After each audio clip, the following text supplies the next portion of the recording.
way it ended versus what goes into processing a season versus just this one game when there's not another game for it? What goes into processing that? Yeah, good question. I mean, I think you have to have there's a perspective. At the end of the day, we set a goal out. We didn't achieve that goal, but shouldn't take away, from me, from the mindset and the effort that the players put in. So, we have a responsibility and ownership. We didn't do it, but the approach, the process to it, you can't ask for any more from the guys. So I thought they gave it everything they had throughout the season. Obviously we didn't achieve that, but you can't take away from what they did. And, this is the price you pay for trying to go after something, and that's how it goes. But really just thankful to the guys, for who they are as people and what they've done as players, what they've done as a team. All right. Joe, now that you're on the other side of it, just what was the emotional toll of this series, the way it went with giving up big leads at home, and then obviously we got punched midway through.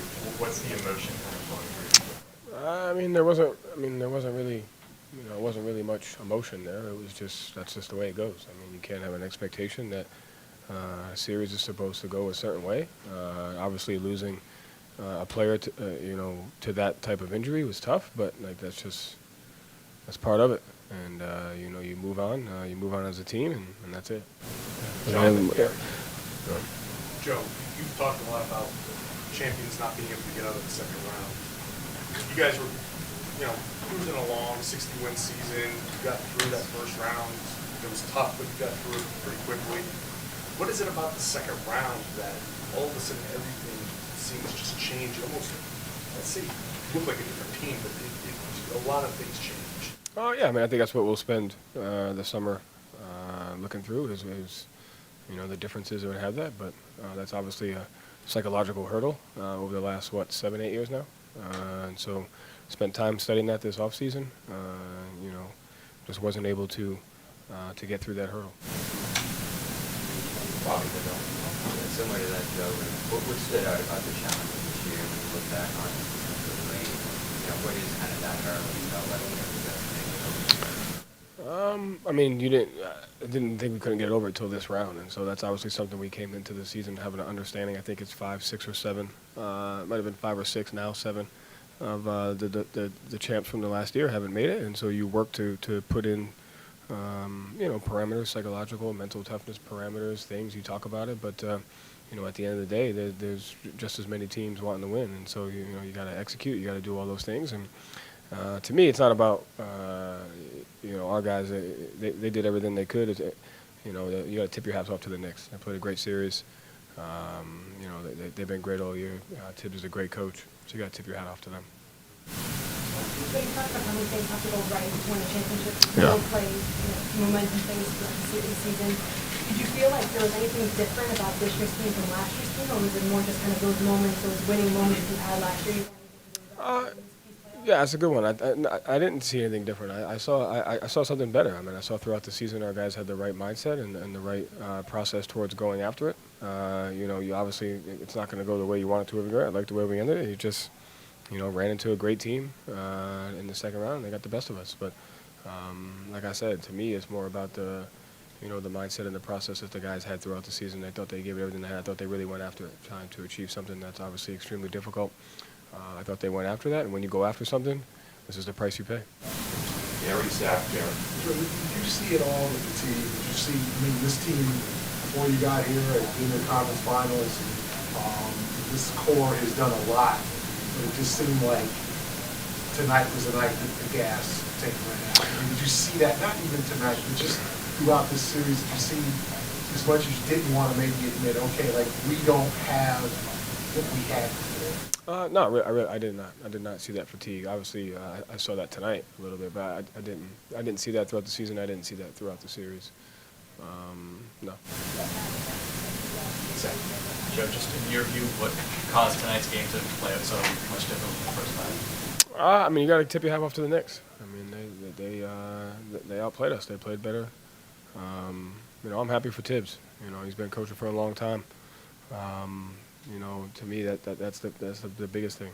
Is you pay your dues, you put forth everything. That guy's a lifer, man.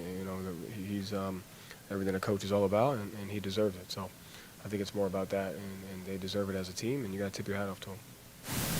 Joe, for years up until last season, this team had such a penchant for getting big leads and then had trouble holding on to them. That's part of the natural flow of the game. But these first 2 games in the series, you guys blew those big leads. What was the accomplishment, I guess, of building a team, maybe up until the series, that was able to build big leads and hold on to them? And then what was so difficult about it in this series?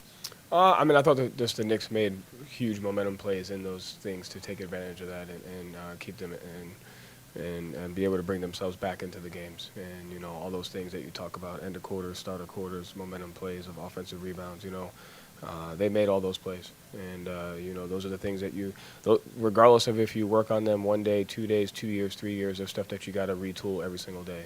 And those are the habits that, you know, impact games, as you saw. They can impact games, they can impact a series. So those habits you have to commit to, like, every single day, all the time, every year.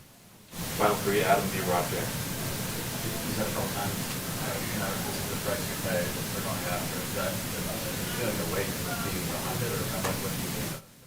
No, I mean, if you're going to be in the arena and you're going to, first of all, if you're going to be coaching for a long time, you know, you're going to have a lot more probably heartbreaks than you are joyful moments. I think if you look at the perspective, and that's just how it goes. And so when you step into the arena and you go after something, that's how it goes. So it has nothing about do the weight of it or anything. It's just, you know, most coaches, the ratio of heartbreak to success at the end of the year, you probably have more of those. If you're going to be in it for a long time, you can't expect it to go the way that you can't expect it to go your way. You can't expect it to go the way you want it all the time. You know, that's just part of it, and you have to be able to accept those both of those things. And you know, that's the arena.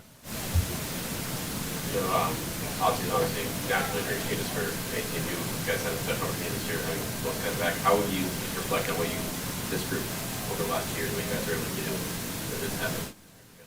Yeah, like I said, I told the guys in the locker room, one of the honors of my life would be able to coach this group of guys. So you go down the list, every one of these guys is a champion, a warrior, and they've done a lot of great things in this league. And it's an honor to be able to share a locker room with them and you know, be next to them on the court and be in the arena with them. So I'm grateful for that. And to me, it just shows who they are as people and who they are as players. But that's really what it's all about, is those guys.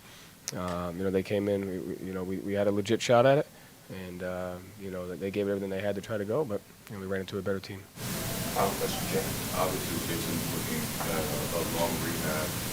Does it hurt more knowing that by the time he comes back, things could be changed, the roster could be changed? Because realistically, it might have been the last chance for this group as a team.